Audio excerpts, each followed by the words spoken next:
पंजाब दिहाइयों तक अपनी हकीकी तारीख को झुटलाता रहा और एक ऐसी मसनूई तारीख घड़ने की कोशिश में जुटा रहा जिसमें वो राजा पोरस और रंजीत सिंह समेत हकीकी कौमी हीरोज और सैकड़ों किरदारों की जगह गौरी, गजनवी, सूरी और अब्दाली जैसे नए हीरोज बनाता और पेश करता रहा, जो कि पंजाब समेत पूरे बरसगीर का सीना चाक करके यहाँ के वसाइल लूटते रहे। लेकिन अब देर आए दुरुस्त आए के मिसदाक रंजीत सिंह को पंजाब की धरती का हीरो तस्लीम कर लिया गया है। दरअसल रंजीत सिंह पंजाब पर हुक्मरानी करने वाला पहला पंजाबी था, लिहाजा अब सिंध में भी आवाम की जानिब से यह मुतालबा शुरू कर दिया गया है कि अब एक ऐसा ही मुजस्समा कराची में सिंधी हुक्मरान राजा दाहर का भी नस्ब किया जाए। सिंध के फन फिक्र को महफूज रखने वाले इदारे सिंधियालॉजी के डायरेक्टर डॉक्टर इसहाक समेजो भी राजा दाहर को सिंध का कौमी हीरो करार देने की राय की हिमायत करते हैं। इनका कहना है कि हर कौम को यह हक हासिल है कि जिन भी किरदारों ने अपने वतन के तहफ़्फ़ुज़ के लिए जान के नजराने पेश किए उनको खराज तहसीन पेश किया जाए। उनका कहना था कि तारीख में रंजीत सिंह का किरदार तो फिर भी मुतनाज़ रहा है। राजा दाहर ने तो ना तो किसी मुल्क पर हमला किया और ना ही आवाम पर मजालिम ढाए, ताहम हुक्मरानों से आवाम को शिकायत एक फितरी अमल हो सकता है। दरअसल राजा दाहर 8वीं सदी ईस्वी में सिंध के हुक्मरान थे। वह राजा चच के सबसे छोटे बेटे और बरहमन खानदान के आखिरी हुक्मरान थे। सिंधियाना इंसाइक्लोपीडिया के मुताबिक महाभारत से कबल कई कश्मीरी बरहमन खानदान सिंध आकर आबाद हुए। ये पढ़ा लिखा तबका था। सियासी असर सूख हासिल करने के बाद इन्होंने राय घराने की 184 साल हुकूमत का खात्मा किया और चच पहला बरहमन बादशाह बना। मौरखीन के मुताबिक राजा दाहर की हुकूमत की समत मगरिब में मकरान तक, जनूब में बहिरा अरब और गुजरात तक, मशरिक में मौजूदा मालवा के वस्त और राजपुताने तक और शुमाल में मुल्तान से गुजर कर जनूबी पंजाब तक फैली हुई थी। सिंध से ज़मीनी और बहरी तिजारत भी होती थी। मुमताज़ पठान तारीख़ सिंध में लिखते हैं कि राजा दाहर इंसाफ पसंद थे। 8वीं सदी में बगदाद के गवर्नर हजाज बिन यूसुफ के हुक्म पर उनके भतीजे और नौजवान सिपाहसालार मोहम्मद बिन कासिम ने सिंध पर हमला करके राजा दाहर को शिकस्त दी और यहाँ इस्लामी हुकूमत कायम की। सिंध में अरब तारीख की पहली किताब चचनामा या फतेहनामा के मुतरजम अली कूफी लिखते हैं कि श्रीलंका के राजा ने बगदाद के गवर्नर हजाज बिन यूसुफ के लिए कुछ तहाइफ भेजे थे जो दीवल बंदरगाह के करीब लूट लिए गए। इन बहरी जहाज़ों में ख़वातीन भी मौजूद थीं। कुछ लोग फरार होकर हुज्जाज के पास पहुंच गए और इन्हें बताया कि ख़वातीन आपको मदद के लिए पुकार रही हैं। मौरख के मुताबिक हजाज बिन यूसुफ ने राजा दाहर को ख़त लिखा और हुक्म जारी किया कि ख़वातीन और लूटे गए माल अस्बाब को वापस किया जाए। ताहम राजा दाहर ने इनकार किया और कहा कि ये लूट मार इनके इलाके में नहीं हुई। लेकिन सिंध के कौम परस्त हमले के इस जवाब को मुस्तरद करते हैं।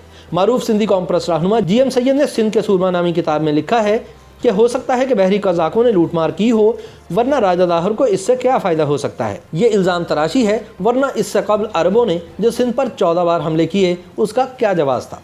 राजा दाहर के नाक़दीन इनको इस बात पर शदीद तनकीद का निशाना बनाते हैं कि इन्होंने इक़्तिदार के लिए अपनी बहन से शादी कर ली थी। चचनामा में दावा किया गया है कि राजा दाहर ज्योतिषियों की बात का बहुत गहरा असर लेते थे। इन्होंने जब अपनी बहन की शादी के बारे में ज्योतिषियों से राय मांगी तो इन्हें बताया गया कि जो भी इस लड़की से शादी करेगा वह सिंध का हुक्मरान बनेगा। चुनाचे इन्होंने वज़ीरों और ज्योतिषियों के मशवरे पर अपनी बहन के साथ शादी कर ली। मौरखीन का कहना है कि मुबाशरत के अलावा दूसरी तमाम रस्में अदा की गई, लेकिन GM सैयद ने कभी भी इस कहानी को तस्लीम नहीं किया। इन्होंने लिखा कि बरहमन बहन तो दूर की बात है, कज़न से भी शादी को नाजायज़ समझते हैं। उन्होंने दलील देते हुए कहा कि हो सकता है कि किसी छोटे राजा को रिश्ता ना देकर लड़की को घर बिठा दिया गया हो, क्योंकि हिंदुओं में ज़ात पात की तफरीक होती है और इसीलिए किसी कम ज़ात या कम दर्जे वाले शख्स को रिश्ता देने से इनकार किया गया हो। डॉक्टर आज़ाद काजी दाहर का ख़ानदान तहकीक की रोशनी नामी मकाले में लिखते हैं कि चचनामे के मौरख ने उर्दू के कले से राजा दाहर के हिरासत में लिए गए रिश्तेदारों का जिक्र करते हुए ये लिखा है कि उनमें राजा दाहर की भांजी भी शामिल थी, जिसकी कर बिन मुखारू नामी अरब ने शनाख्त की। अगर चचनामा की बात मानी जाए कि राजा दाहर की बहन के साथ रस्मी शादी थी तो फिर ये लड़की कहाँ से आई। चचनामा में मौरख लिखता है कि राजा दाहर की 2 बेटियों को दारुल खिलाफा भेज दिया गया। खलीफा वलीद बिन अब्दुल मालिक ने गमखारी की खातिर हरम सराय के हवाले किया ताकि 1-2 रोज़ आराम करके खलवत के लायक हों। एक शब दोनों को तलब किया गया। खलीफा ने तर्जुमान से कहा कि मालूम करके बताए कि कौन बड़ी है। बड़ी ने अपना नाम सुरिया देवी बताया और इसने चेहरे से जैसे ही नकाब हटाया तो खलीफा इसका जमाल देखकर दंग रह गया। लड़की को हाथ से अपनी तरफ खींचा, ताहम सुरिया देवी उठकर खड़ी हुई और बोली, बादशाह सलामत रहे, मैं बादशाह की खलवत के काबिल नहीं, क्योंकि मोहम्मद बिन कासिम ने हमें 3 रोज़ अपने पास रखा और इसके बाद खलीफा की खिदमत में भेजा है। शायद आपका दस्तूर कुछ ऐसा है, बादशाहों के लिए बदनामी जायज़ नहीं। मौरख के मुताबिक खलीफा वलीद मोहम्मद बिन कासिम से बहुत नाराज़ हुआ और हुक्म जारी किया कि वह संदूक में बंद होकर हाजिर हों। जब यह फरमान मोहम्मद बिन कासिम को पहुंचा तो वह ओतपुर में थे।